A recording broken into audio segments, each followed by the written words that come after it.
Level up. This is A-Game. Hi marketers, feeling overwhelmed by the ever-changing marketing landscape? Been there, done that loh. But don't worry guys, A-Game is the podcast where we cut through the jargon and bring you actionable marketing strategies for the real world. With the real case studies and marketing expert dari berbagai industri, this podcast brought to you by Leverage Group and Marketing Enthusiast Community or MEC. Hi, I'm Marlina, the host for today, and here I am with the MEC committee.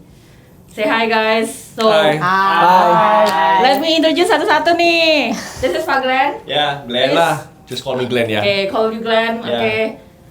Marcel. Pak Marcel, Kevin. Kevin, Coki. Ki. I'm Evelyn. Okay, glad to have you guys here loh. Gila. Thank you, Sore-sore thank you. kita Sama-sama. ngumpul.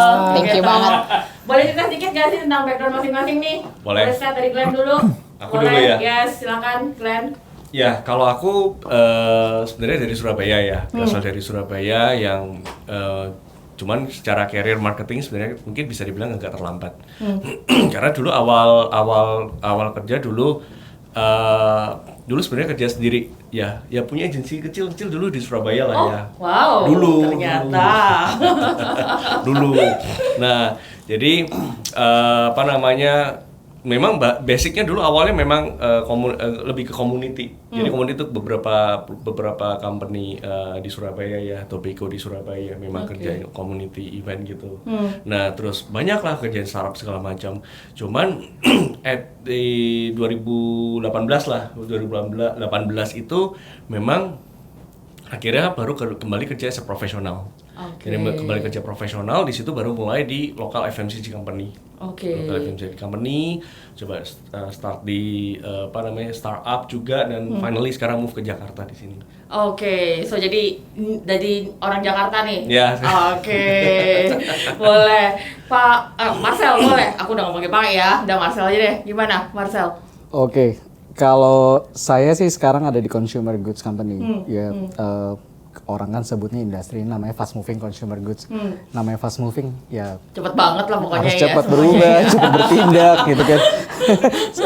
Ya kadang-kadang kita mesti menyesuaikan lah di antara perubahan-perubahan di baik di consumernya maupun gerakan di kompetitor, karena yang bergerak bukan cuma kita gitu Ya, kan. betul.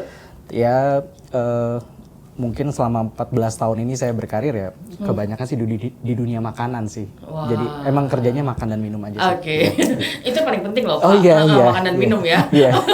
Occasion-nya paling banyak. Iya paling banyak ya. Oke, gimana dengan Kevin? Ya, kalau aku mungkin diverse juga ya, pernah kerja di media, pernah kerja di telco, pernah kerja di startup, live streaming platform juga pernah, terakhir di social media, terus social commerce. Sekarang ya fokus di social commerce karena it's the next big thing. Wah, jangan-jangan nih mau ngalahin yang depannya T nih kayaknya nih ya, social commerce-nya ya. Oke, so let's move. Gimana Cok? Jadi kalau gua experiencing hampir 1 decade ya di industri consumer good juga mirip sama Marcel. Cuman kalau misalnya gua lebih banyak di activation, jadi banyak banget di area. Gua pernah dibuang literally ke Sumatera Barat. Waduh dibuang loh. Gua pernah di daerah-daerah lain di Indonesia dan most of the activities karena gue activation jadi gue across nationwide. Jadi ya untuk industri apa? Untuk industri yang challenging buat kita semua gitu. Wah, kayaknya aku tahu nih challenging-nya nih yang mana nih. Off the record dulu ya guys, oke. Gimana? Oke, mungkin ini aku berguru sama suhu-suhu ya, karena ini udah pengalaman yang luar biasa sih. Jadi kalau aku sendiri memang start my career itu dari tech startup company until now gitu kan. Jadi bisa dibilang kayak anak tech startup banget gitu kan. Nah jadi lebih banyak handle on that, ranging dari e-commerce until to B2B fintech gitu. Jadi kayak collecting the experience on the B2C target audience sama B2B target. By the way itu sangat beda banget tuh marketing di situ. Jadi kayak collecting the experience di sana dan memang lumayan ranging handle on the commercial base. Jadi kayak mungkin lebih banyak fokusnya itu A to Z banget karena ya as you guys know ya tech startup ya palu gada semuanya kita harus handle semuanya baik dari sisi commercial, business development, dealing with client, brand, digital, you name it lah. Dan mungkin bisa dibilang ya diversity itu yang membuat aku jadi sekarang. Gitu. Wes. Thank you. Boleh Oke, plus nggak thank sih? you. Nggak boleh. Boleh. Weh. Boleh dong. Iya. Ini masing-masing industrinya beda-beda nih. Iya. Iya kan? Ada yang di FMCG, ada di F&B chain gitu kan. Ada yang social commerce, apalagi ini nih tech startup nih. Ya, ibu ini kecil-kecil ternyata cabai rawit ternyata banyak Thank banget nih. you. Tech startup itu kan industri yang lagi berkembang banget sekarang gitu loh. Nah, karena tapi backgroundnya sama, marketers, right? Yes. So as a marketers, kita tuh pasti punya satu campaign yang kayak kita lihat di luar kayak, tuh campaign keren banget deh, gitu loh. Gua yang create campaign itu. Ada nggak sih satu campaign yang benar-benar kayak hook banget buat kalian semua, gitu? Siapa yang mau mulai duluan? Marcel, Oke, boleh. Waktu awal-awal kerja, waktu itu memang kebetulan lagi kampanyenya Share the Happiness dari Coca-Cola. Oke. Nah, jadi kebetulan karena gue juga suka nyanyi gitu ya. Ternyata ada lagunya gitu kan. Ada lagu. Boleh dong di-share jinglenya kayak gimana? Nyanyi kan? Nggak usah ini. Tapi mau nyanyi enggak kan ya? Ya pokoknya yang ada ipangnya. Terus jadi kalau melihat kampanye itu memang dia cukup di-arrange dengan baik. Bukan hanya lokal tapi ternyata itu terjadi di global. Dan kalau ngelihat si Coca-Cola ini jiwanya apa sih gitu kan? Jiwanya dia kan adalah happiness. Nah, dia membuat si happiness ini terlihat secara tangible gitu kan, kelihatan. Kita nggak juga Coca-Cola kan juga bukan industri yang orang setiap hari mungkin share of throat-nya kalau di Indonesia minumnya teh, minumnya susu, minumnya air putih gitu ya, atau kopi gitu ya. Tapi gimana nih masukin momen minum soda gitu kan? Dan dia selalu punya peran. Makanya kalau kita minum brand itu kebanyakan mungkin pas lagi momen-momen kebahagiaan dan dia sangat mengutilize momen kebahagiaan itu untuk momennya dia ya malam tahun baru ketemu teman gitu ya mungkin bukber selalu ada tempat buat dia bahkan ada satu yang kita nggak sadarin ya kalau kita lagi nonton bioskop minum ada pasti itu sama pas lagi kita makan mungkin kalau makan di rumah biasa aja nih tapi giliran makan di tempat makan mungkin di salah satu teman saya gitu kan ada yang kerjanya di F&B juga tuh ya. Iya. Nah itu jualannya itu loh. Iya. Itu selalu. Iya. Ada offer yang pertama itu selalu. Benar. Dulunya sih teman saya itu brandnya brand yang lain gitu. Oke. Terus kalau nggak salah ganti ya. Oke. Ya mungkin teman saya bisa jawab lebih banyak sih. Temennya ada di sini kan, Mar? Iya. Temennya ada di sini kan, Mar? Di mana ya? Dekat lah ya. Oke, berarti kalau boleh aku tarik ininya, insight-nya adalah become the top of mind. Yeah. Jadi begitu orang masuk ke momen itu, orang langsung ingat, oh, gue harus pakai brand itu. Yeah. Oh, gue harus itu. Gitu. Ya, dan jangan lupa sama jati dirinya sih, karena mungkin kita nggak perlu rakus untuk jadi segala macam occasion gitu kan. Tapi kita yang penting jadi masuk ke satu occasion dan kita sangat prominent di situ. Jadi kalau ngomongin AMDK atau mungkin RTDT gitu ya, itu kan kemungkinan untuk minumnya tuh banyak, occasionnya selalu banyak. Berbukalah dengan yang manis gitu kan, itu selalu ada gitu. Dan air putih di momen apapun juga ada, olahraga mungkin bisa keluar, mungkin di makanan juga bisa keluar gitu ya. Tapi di momen-momen happiness ya saya rasa cuma dia yang kuat di situ. Oke. Sebenarnya sih in a way ini juga salah satu campaign yang gue suka banget karena dari sisi kalau gue kan banyaknya di activation experience-nya. Salah satu yang menurut gue bisa relate campaign dengan produk itu ini. Karena kan kita sebagai marketers ya, semua yang kerja di marketers pasti sudah tahu kalau misalnya kita akan ditanya oleh manajemen ROI-nya berapa? As always. Nah, menurut gue ini salah satu campaign yang ngeklik banget gitu loh. Jadi lo ketika lo create campaign, you must buy the product. Gitu. Jadi bener-bener ya call to action-nya langsung call to ya gitu. action itu langsung gitu. Kalau lo nggak beli, lo nggak ikut campaign ini gitu ya. Gitu sih. Ya secara kita bukan kerja di NGO ya. Iya. Exactly. Tetap ada target Iya, ya, tetap di-achieve ya. harus pasti ada impact-nya terhadap bisnis gitu. Lower funnel tetap ya, performance ya. Oke. Wah, itu langsung semua touch point ya dari top funnel dari lower sampai lower funnel ya, langsung kita touch. Oke. Any other campaign yang menurut kalian kayak ini keren banget deh. Mungkin Dari Coki. Kalau misalnya gue suka banget sama dulu kampanye Apple, kalau nggak salah namanya Shop on iPhone. Oke. Jadi mekanisme kampanye mereka adalah itu sesuatu yang bener-bener mereka foto dengan iPhone sendiri. Terus mereka print billboard segede-gede gambreng, ditaruh di Jakarta kalau nggak salah itu sempat ada di Kuningan, sempat ada di Tamrin juga gitu. Gunanya apa untuk deliver kalau misalnya gue bener-bener adalah sebuah produk yang deliver quality number one gitu. Balik lagi gue suka sama campaign-campaign yang related langsung ke produk. Nah, dan menurut gue ini salah satu cara untuk nunjukin I'm better, my product is better than yours. In a way yang collapse dengan community, dengan si fotografer sendiri, terus juga collapse nunjukin juga langsung actionnya gitu. Iya. Jadi kalau kebanyakan orang kan selalu kayak jualan kecap nomor 1 ya. Iya. HP gue gini, atau misalnya kayak gue lebih murah, gue lebih ini, lu bisa pakai buat game dan sebagainya. You don't need to say that. Ya, masalahnya mereka market leader sih ya. Iya. Jadi bebas tuh mau ngomong kayak, gue keren. Betul. Ntar kalau kita jadi market leader kita gitu juga. Sama nih emisi, gue keren masuk emisi kalau. Sabar dulu, jangan ke emisi dulu.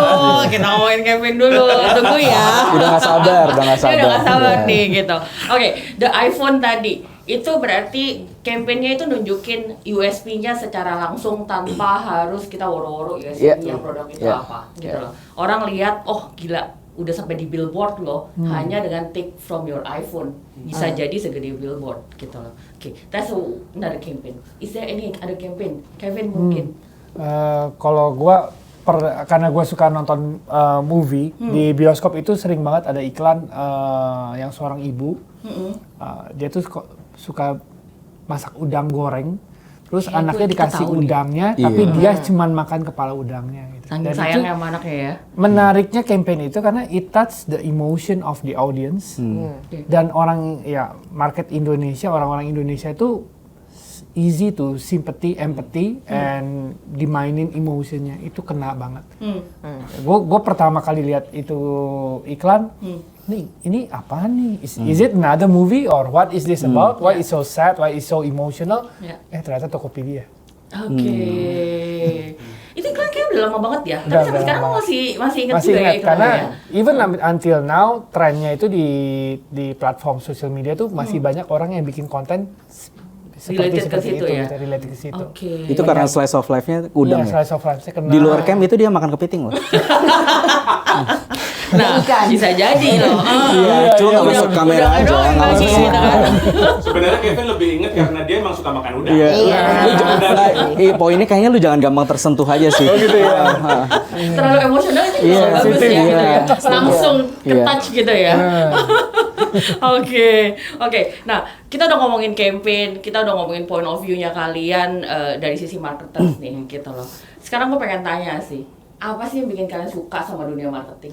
Sampai kalian akhirnya nyemplung satu-satu jadi marketers. I think jujur waktu aku pilih industri marketing itu by chosen, bukan by kejeblos. Oh, Karena banyak orang kan by kejeblos Oke, ya, oke. gitu kan. Ya udahlah gue nggak tahu mau ngapain ya marketing aja gitu kan. Padahal kayak orang ngomong kayak marketing, banyak orang meng-underestimate role marketing itu it's very easy job. Padahal kayak come here, gitu kan. Cobain dulu loh. Gitu kan, let's talk, gitu kan. Jadi mungkin kenapa sih akhirnya jadi suka sama bidang marketing karena satu, marketing itu nggak ada 1 + 1 sama dengan 2. Oke. 1 + 1 bisa 3, 4, 5, 6, 7. Dan beda industri, beda game plan, beda target audience, beda angle, beda cara kita berkomunikasi kepada customer, itu beda banget. Jadi kayak jangan pernah tertipu ada bapak marketer, ada yang spesialis marketing apa segala macam, nggak apa-apa. Tapi sebenarnya marketing itu tuh it's very diverse dan memang setiap industri itu sudah punya ikonnya masing-masing. Gitu loh. Karena kayak Pak Coki, dia consumer brand activation. Pas mungkin ke tempatnya Pak Kevin belum tentu connect, Ya, gitu, betul, and so on and so forth. Jadi makanya kayak there is no rules.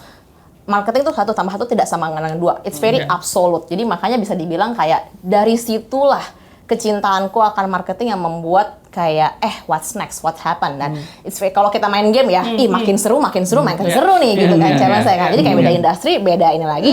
Jadi kayak serunya di sana. Dan apa ya, cara kita untuk memenangkan hati audiens, baik nanti kita translate kepada masalah matrix marketing gitu ya, itu bukan karena dari sisi kita yang terbaik, tapi bagaimana cara kita mengerti apa yang customer butuh, apa consumer behavior seperti apa, kita connect. Oke. Itu sih. Ini jiwanya marketers banget kayak dari kecil nih ya, gitu loh. Sampai all the things about marketing itu udah dipikirin dulu nih ya, sebelum thank memilih you. jadi marketing, Exactly, gitu kan. exactly. Oke. 1+1 nggak jadi 2. Ya. Tapi kalau ROI tetap dong. No question ya, no question. Oke. Ya. Kalau Coki gimana, Cok? Ya. Kenapa milih jadi marketing, Cok? Kenapa milih jadi marketing? Gue sebenarnya suka banget marketing and business development dari bahkan gue zaman masih kuliah gitu. Oke. Bahkan gue waktu itu milih jurusan kuliah memang sengaja gue pilih biar bisa nyemplung ke dunia ini. Kenapa gue suka banget sama marketing? Yang pertama penyebabnya adalah it's very dynamic ya. Jadi kita nggak akan pernah ketemu masalah yang sama di tempat yang sama. Mungkin akan agak mirip-mirip gitu. Nah, terus sama kemudian ternyata gue setuju sama yang dibilang Evelyn barusan. Orang lihatnya dari luar tuh gampang gitu. Marketing cuma gini doang kan, cuman lip service dan lain sebagainya, lu bohongin consumer dan lain sebagainya gitu.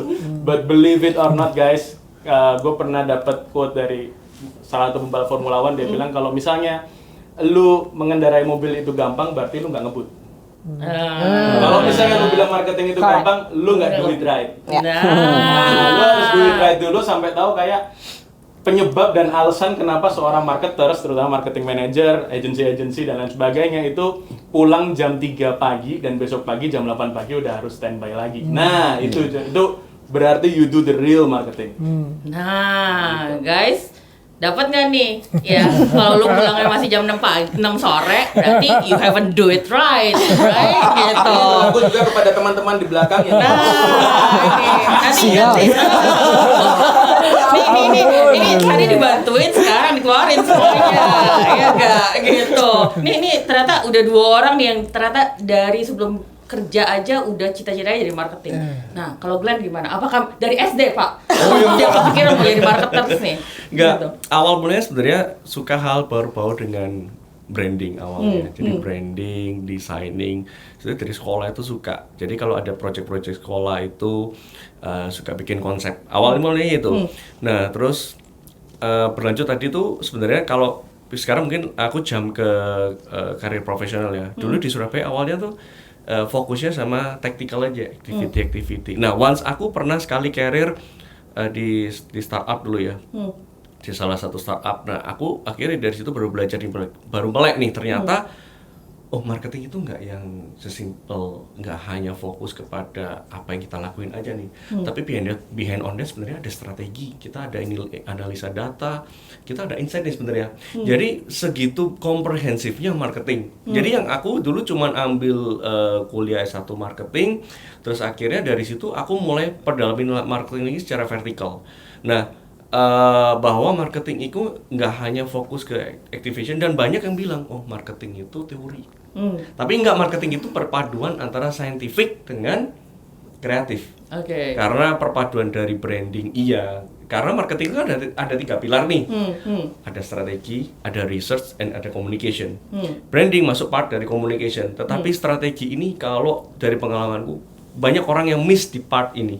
Karena fokusnya ke yang penting kita mau ngapain, tapi nggak ngerti behind on that itu sebenarnya kita mau capai apa, mau ukur apa. Itu banyak yang orang yang nggak cemplung di dunia marketer nggak tahu. Nah, jadi setelah aku ngerti, aku perdalam, ambil kuliah lagi S2 di branding digital marketing, ambil sertifikasi marketing.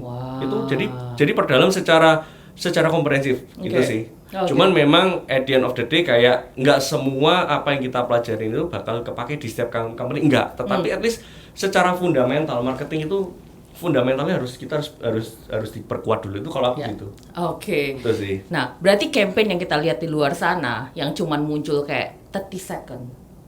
Itu kerjaannya berapa bulan ya, Pak? Iya, bisa lah. Nah, jangan lihat ya, balik lagi. Marketing tuh nggak gampang loh, gitu loh. Kalau belum pulang jam 3 pagi, artinya you don't do it right, gitu. Gimana, Marcel? Dari lo? Oke, dari gue sih mungkin ada satu hal yang menarik ya di waktu akhir kecemplung di marketing. Jadi Kalau misalnya masuk ke marketing, ternyata menariknya adalah apa yang kita bikin, apa yang kita pikirin, itu tuh bisa berguna gitu loh. Apalagi pas lagi ternyata akhirnya dalam bentuk strategi atau campaign yang akhirnya tereksekusi dengan baik, hasilnya bagus, itu nggak tahu kenapa kasih satisfaction sendiri gitu. Dan itu yang mungkin tadi kata If ya, jadi akhirnya berulang, jadi malah lebih semangat lagi, cari lagi, ini apa nih yang bisa dilakuin buat brand yang sekarang kita pegang gitu kan. Jadi ini kayak marketing salah satu kendaraan untuk orang-orang yang satu tadi mungkin menurut Glenn nerd, sama yang kedua dia juga suka sama yang berbau kreatif. Memang ada dua cabang sih kadang-kadang, jadi kita mesti ngelihat di situ. Cuma satu hal mungkin ada school of thought yang mungkin gua punya agak berbeda. Secanggih-canggih apapun strategi yang kita bikin gitu ya, yang consumer lihat atau yang customer lihat itu tuh adalah executionnya. Jadi kalau executionnya maaf kalau dibilang jauh dari strateginya, ya strategi secanggih apapun itu tidak akan bisa dilihat atau tidak tangible, tidak visible bagi si consumernya. Setuju banget. Balik lagi, 30 second ads, kalau nggak touch to your consumer, mau strategi lu sebagus apa, mau research lu berbulan-bulan, it will not work for your brand. Betul. Right? Toh yang pada akhirnya dilihat consumer cuma execution kok. Yes. Betul. Setuju. Jadi kalau execution yang nggak rapi, execution yang nggak benar, ya berarti itu hanya sebagai strategi gitu kan. Iya. Gak ada yang appreciate juga kan gitu loh. ROI-nya nggak nyampe, ya kan gitu loh. Terus consumernya juga nggak tahu mau ngomongin apa gitu kan. Oke, nice. Terakhir nih, Kev, gimana? Terjun ke dunia marketing mungkin dulunya waktu ya 20 years ago berangkat dari sales kali ya. Dari sales terus akhirnya belajar business development, terus partnership, terus belajar marketing, akhirnya nyemplung ke digital marketing, 360 digital marketing. Sekarang social media marketing. Jadi kayak udah diverse banget sih. Jadi emang I enjoy this diversity, diverse, dinamis, unpredictable, ya kan? Harus mikirin strateginya, harus mikirin ROI-nya juga. Harus mikirin execution-nya juga seperti yang tadi Pak Marcel bilang. Ya, terlalu banyak parameter atau dinamikanya yang sangat luas sehingga ini menurut aku it's fun. Kayak keren ya gitu loh. Kayak banyak yang harus dikerjain, banyak yang harus dipikirin gitu ya. Ya kita so sibuk aja sih sebenarnya. Pengennya sibuk gitu, kelihatan sibuk. Padahal sebenarnya sibuk banget sih. Kerjaannya banyak banget sebenarnya. Sama sebenarnya ada lagi yang tadi karena barusan Marcel bilang ya. Tapi menurut gua ada satu lagi yang bikin kita juga stay di marketing adalah addictive. Exactly. Begitu kita create one campaign terus campaignnya berhasil gitu. Kan berhasil beda-beda ya ukurannya ya. Begitu berhasil kayak wah keren gua abis ini bikin apa lagi. Apalagi yang harus lebih bagus dari itu ya. Kita bisa melakukan sesuatu ya. Betul. Karena kita tuh akhirnya nih gitu. Kejadian nih gitu loh akhirnya. Oke. Nah, ini kan marketersnya udah beda-beda nih munculnya dari mana. Terus tiba-tiba muncullah nih yang namanya MEC. Marketing Enthusiast Community. Cerita dong awalnya bisa berlima nih tiba-tiba kepikiran ketua geng yuk dulu kita aja bikin lah. community yuk gitu loh. Ketua geng dulu aja yang jawab. Deh, gitu. Gimana Glenn? Kalau ngomongin MEC itself itu sebenarnya kan berangkatnya dari Surabaya ya. Tahun 2021 ke pertengahan zaman Covid dulu tuh awal Pandemi dong ya. Pandemi. Oke. Jadi waktu pandemi saya salah satu yang kena layoff lah ya. Ya, jadi salah satu layoff dari startup company.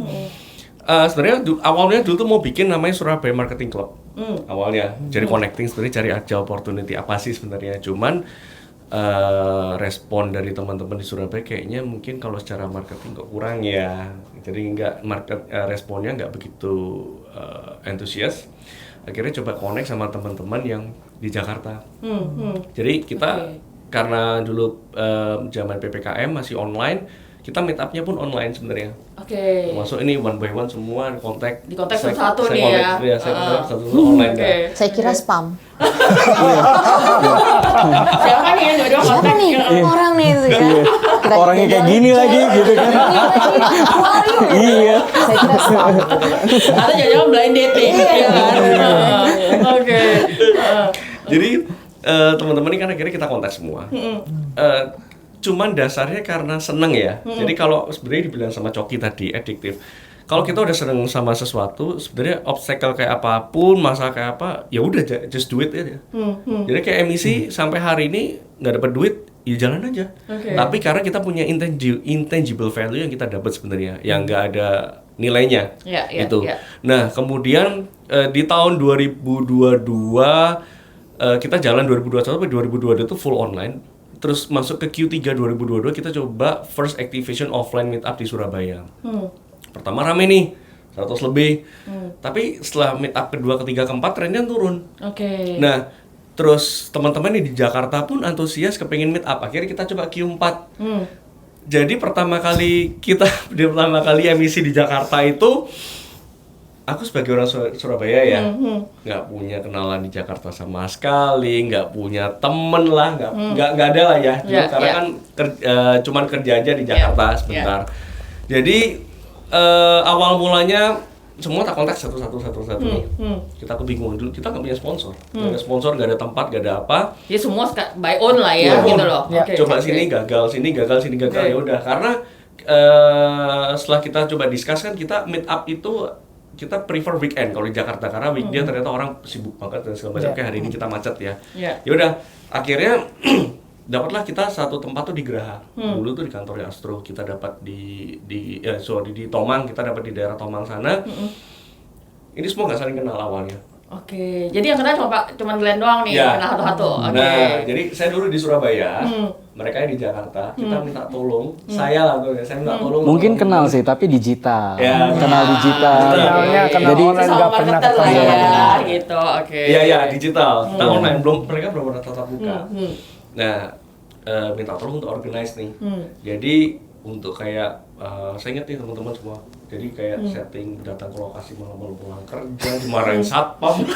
Oh, sorry, bukan dimarahin satpam, dimarahin building manajemennya. Pak, janjinya jam 6 gitu kan. Kenapa telat? Lu pikir gua kagak kerja? Sorry keluarga tahunya. Ini udah ngebut loh. Iya. Demi komunitas. Itu mungkin momen pertama, tapi momen keduanya itu yang lebih menarik. Mungkin Pak Coke boleh share. Yang kita udah mulai jadi dapat sponsor, akhirnya kita siapin goodie bag Jadi kita semua baru kenalan akhirnya. Itu pun billing manajemennya kan suka akhirnya sempat marah kan. Ini kenapa malam sekali jadinya harus butuh lembur nih. Terus kita kong kali gimana? Kita dibayar. Ini maksudnya apa nih? Kita kasih lah. Tapi apapun itu ya akhirnya kita dapat tempat itulah. Terus akhirnya kita mempersiapkan masukin goodie bag, yang masukin hadiah-hadiah dari sponsor ke goodie bag itu kita juga semua. Ini sejak kapan komunitas punya goodie bag pada saat event ya? Gitu. Kayak gue baru tahu nih. Biasanya hanya birthday party anak umur 5 tahun gitu. Tapi ya that's a good things yang aku kemarin pas event, ini goodie bag gede banget ya. Gitu. Percayalah itu semua nih ready kok. Enggak, karena mungkin ini momennya sesama marketer bisa pamer nih, gitu kan. Ini produk yang gue pegang, gitu kan. Dan kita juga sesama marketer, balik lagi mungkin MEC ya, MEC gitu kan, marketing enthusiast community gitu. Kita punya the same interest gitu. Kita sesama marketer, kita sama-sama ditargetkan sesuatu, kita juga sama-sama mungkin memegang brand atau memegang produk gitu ya, memegang bisnis lah gitu. Jadinya karena ada kesamaan itulah kita jadinya banyak memberikan support. Dan banyak banget pada saat itu ya. Banyak banget pada saat itu. Nah, salah satu yang lucu adalah pada saat itu kita dapat ada salah satu minuman yang waktu itu karena baru launching dia nggak punya packaging yang kecil. Packagingnya besar.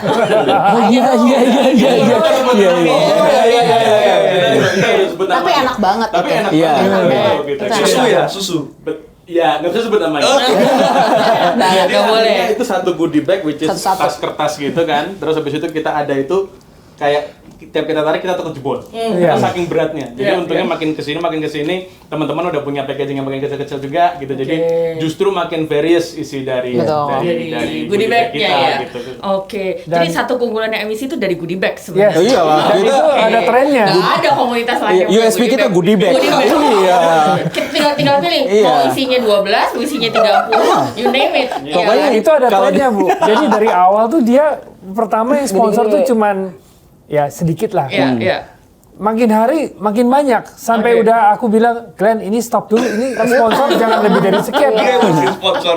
Tahu-tahu event terakhir 34 brand yang sponsor produk, gimana gak pusing. Iya. Kalau Total member komunitasnya tuh berapa sekarang? kita cuman WA aja sih 500 ya paling. WA aja 500. Iya. Nah, kalau event tuh yang datang berapa sih, Glenn? 100. Ya kita ngikutin kapasitas sebenarnya. Ngikutin kapasitas, Karena oke. tempat kita kapasitasnya cuma 100 120 ya udah segitu aja. Oke. Kita lagi mau coba GBK sih habis ini. Oh, oke. Itu ngalahin konsepnya Iya. NCT kemarin kayaknya. Iya. Iya, kan? Amin. Itu jangan-jangan goodie bag-nya nggak 34 sponsor Oh, iya. lagi. Iya. Ah, bisa 250 sponsor tuh goodie Enggak, bag-nya. goodie bag-nya tetap satu karena yang datang banyak. Oh ya kan? gitu.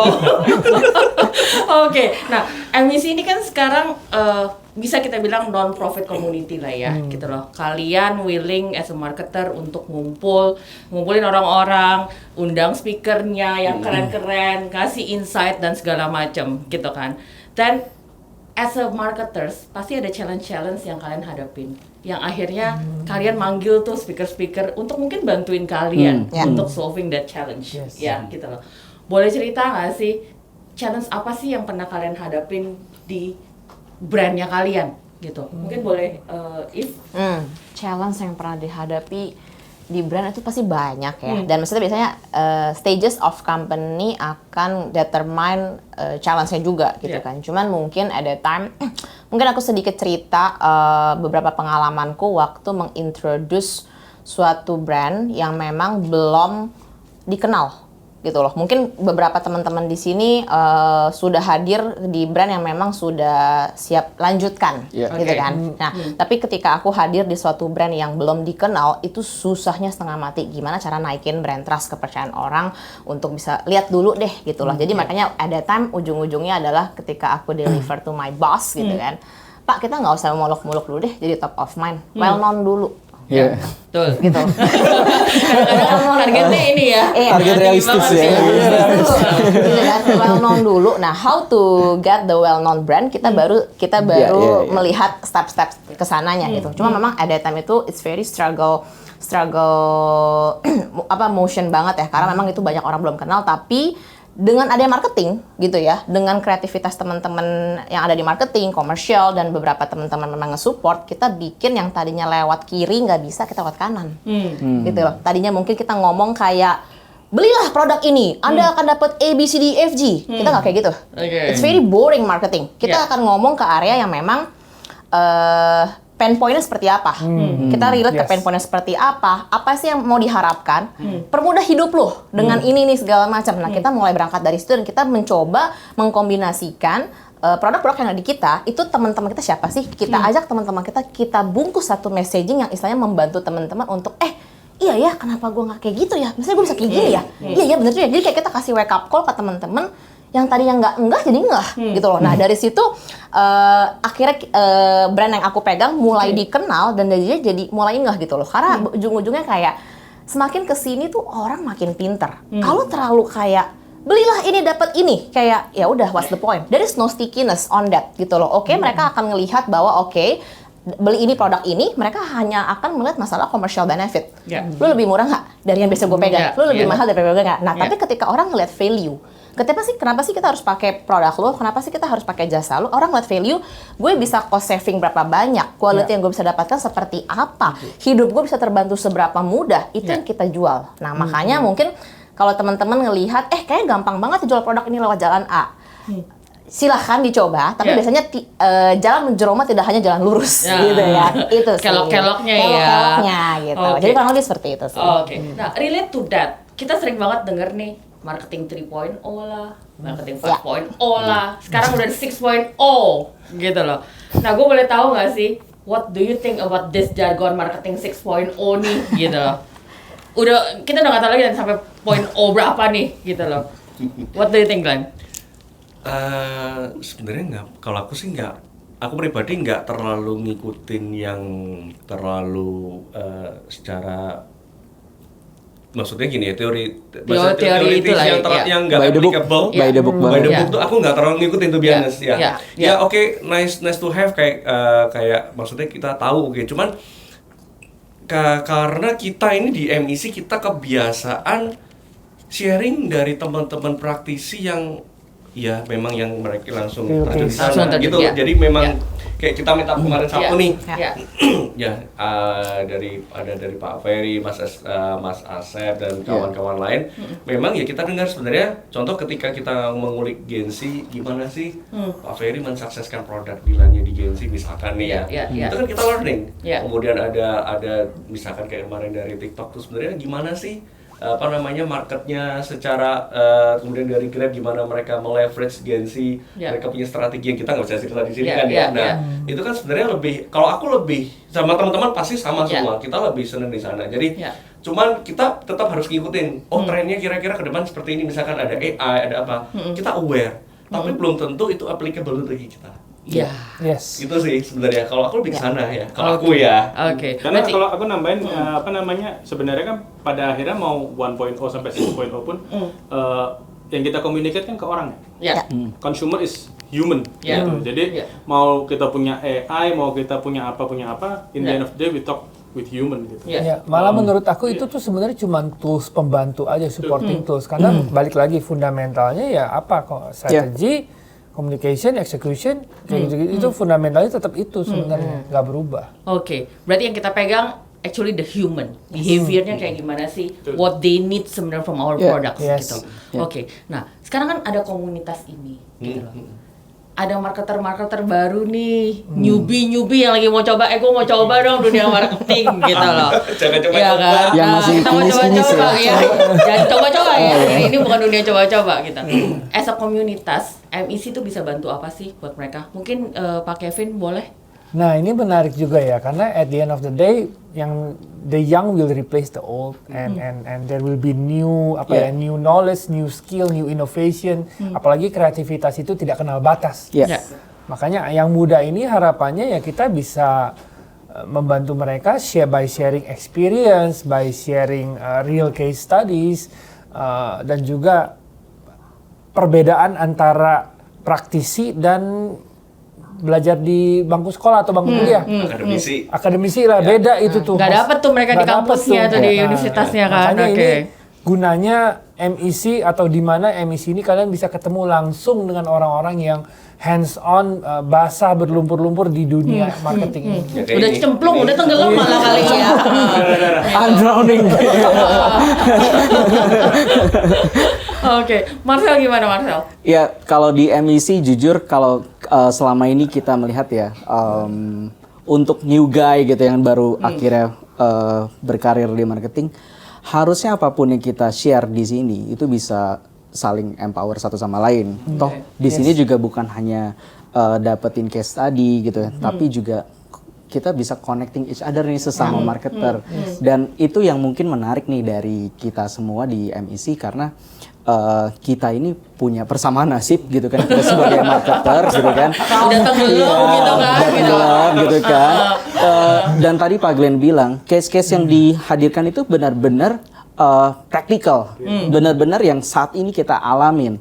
Dan karena kita juga secara members bukan hanya dari satu industri, kita juga bisa dapat point of view yang baru gitu kan. Dapat point of view dari tech company itu ternyata seperti ini gitu ya. Ternyata dari service itu seperti ini. Itu yang aku rasa kita itu di dalam MEC ini juga bisa saling memperkaya satu sama lain sih. Itu yang menarik sih dari komunitas kita. Selain goodie bag. Selain goodie bag. Gue sih nunggu goodie bagnya aja sih sebenarnya.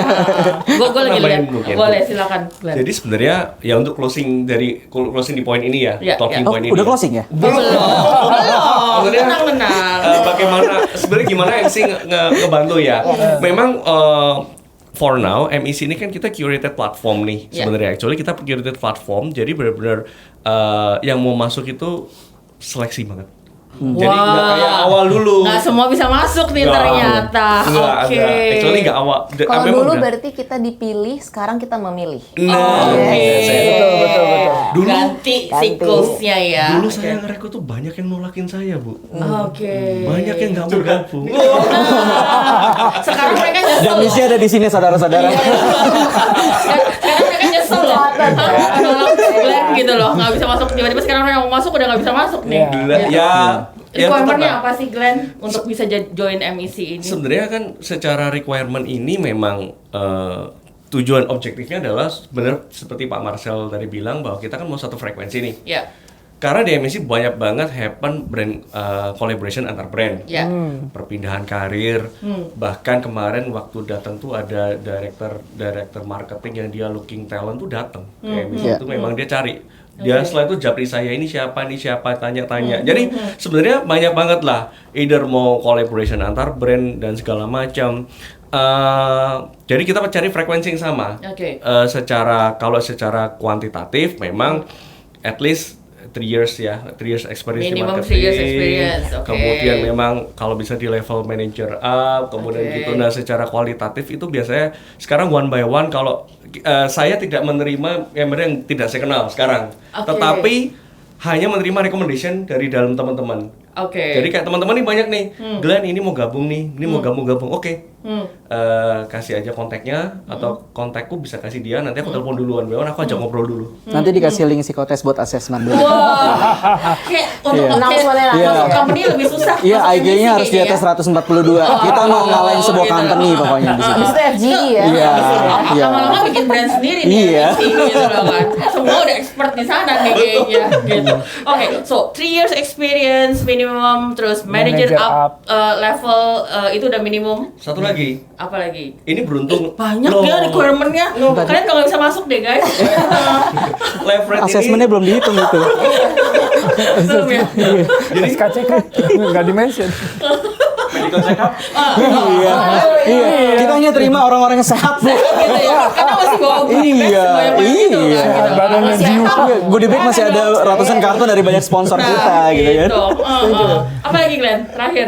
Terakhir aja Glenn, yang banyak requirement-nya Glenn. Leverage ini beruntung, maksudnya kan sebagai salah satu partner official di MEC yang memang contribute ya. Jadi sebenarnya di MEC ini kita pure di marketing practitioners, Bu. Jadi sisi kita bilang dari brand side. Kenapa tadi sekarang kita interview one by one secara kualitatif ya? Karena kita ngejagain bener-bener, kita ngejagain semua ini kita ngejagain.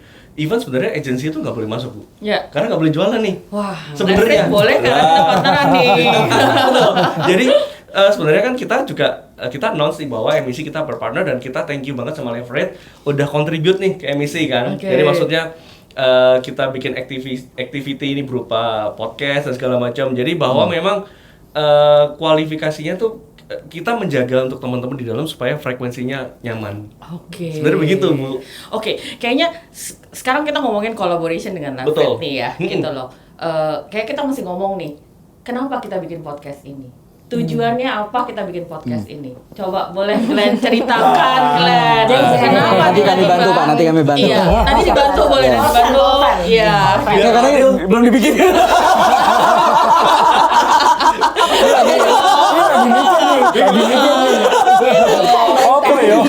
Coba, di brief belum ada nih. Nggak apa-apa. Makanya. Atau ada yang mau bantu? Mungkin saya coba bantu. Ya, jadi mungkin salah satunya gini ya, kan tadi Pak Glenn juga bilang kapasitas selalu kita punya keterbatasan. Kalau offline kita sesama marketer dan lingkup marketer kita mungkin cuma 100 sampai 130-an doang yang datang gitu kan. Dan message yang disampaikan itu cukup detail, cukup praktikal, dan saya rasa ini bisa ngebantu banyak orang sih gitu ya. Apalagi kalau ya tipikalnya Indonesia itu kan sebenarnya ekonominya banyak dibangun sama UMKM. Ya hopefully bisa ngebantu teman-teman UMKM atau mungkin juga bisa ngebantu sesama teman-teman marketer atau mungkin business owner gitu. Jadi intinya mungkin kita yang reach-nya hanya 100 orang, secluded hanya di tempat itu, ya kita bisa lebih banyak merich orang. Oke. Sama sebenarnya juga ngebantu jawaban tadi terkait dengan gimana kita kontribut sama Gen Z. Ya. Kepada semua orang di luar sana ya. Ya. Balik lagi kayak setuju banget tadi yang dibahas juga cukup detail. Pertama, sama yang kedua, kenapa akhirnya kita berkolaborasi dengan Leverage dan bikin podcast ini adalah orang di luar sana mungkin harus tahu juga tentang marketing. Ya. Yes. Jadi ini adalah Ya. salah satu upaya kita untuk ngasih tahu ke orang di luar sana. Bagi mereka yang mau masuk ke dunia marketing, don't. Oh enggak. Jangan dong. Kira-kira nih sungainya sedalam ini nih. Iya. Siap nggak nih? Iya, siap nggak nih? Iya. Siap Botol bilang apa nggak nih? Ya, sink or swim gitu. Yes. Bagi teman-teman yang nggak sempet datang ke tempat kita untuk meet up setiap 2 bulan sekali, Atau ketolak gitu ya. atau ketolak, kita bisa ngobrol di sini. Iya. Bagi teman-teman juga yang butuh ilmu, mahasiswa-mahasiswi yang butuh ilmu, bisa lihat dari kita gitu. Jadi emang memperluas aja jangkauan emisi sebelum kita nanti bikin yang namanya emisi fest. Wah. Kayaknya Kan tadi GBK, Bu. GBK gitu ya. Oke. Sponsor di sini ya. Iya. Ada mau nambahin nggak? Iya. Evelyn. Udah cukup sih, udah keren-keren banget. Ini karena jejak ya, digital ya. Saya lupa loh. Ditanyain loh.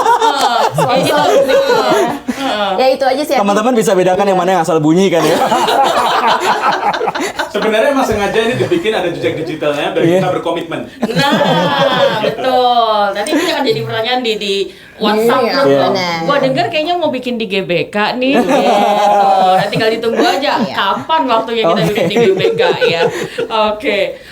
Nih kita ngobrol udah panjang kali lebar. Kita udah ngomongin MEC semua segala macam gitu kan. Tadi kita juga udah ngomong nih experience ya tentang apa yang udah pernah di-handle, obstacle-nya semua segala macam.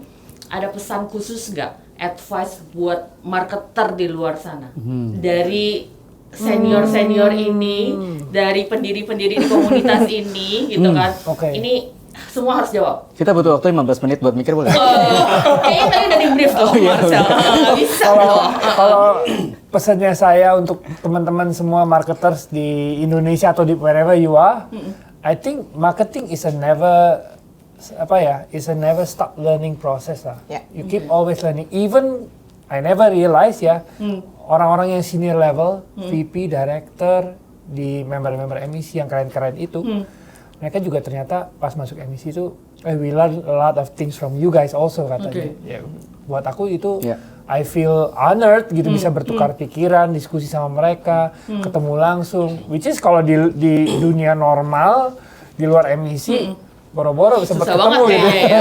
nggak bakal bisa. Gitu. Itu makanya kerennya di situ. Oke, never stop learning. Oke, Marcel gimana? Lu jangan takut-takutin ya Marcel ya. Ntar nggak ada yang mau masuk marketing loh. Ntar lu nyari tim Talent susah loh susah. Marcel. Soalnya segini ya. Iya, standarnya kan segini. Nah, lu Ntar apa lu kerja sendiri loh. gitu. Ntar lu Nggak ada regenerasinya ya. tim lu ntar pakai AI doang. Oh gitu.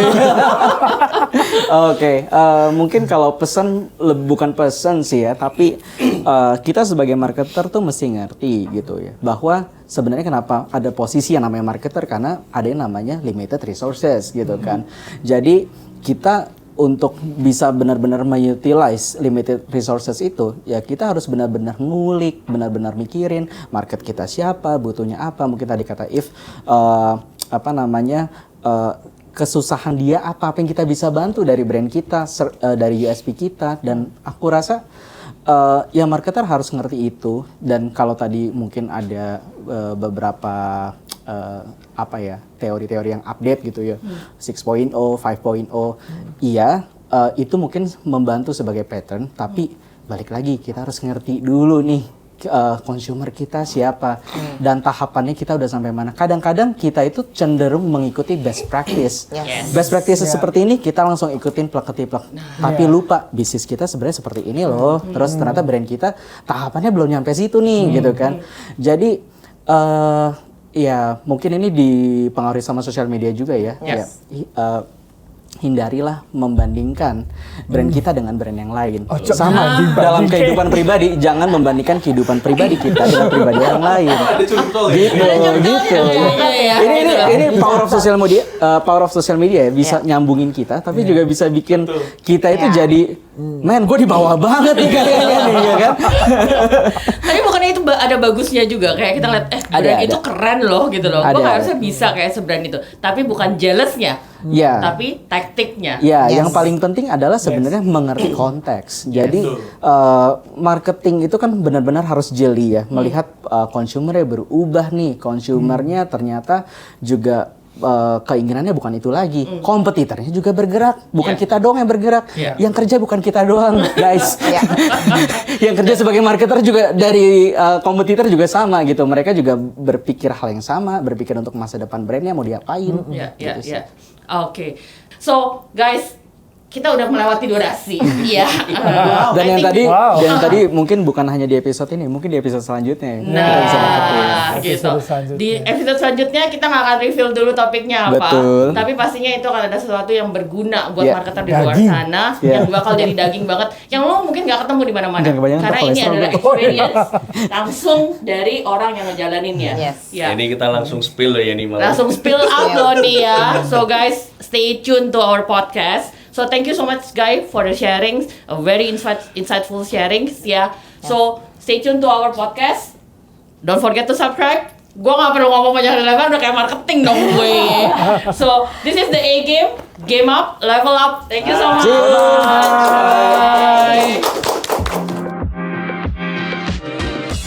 Level up. This is A Game. A Game. A game.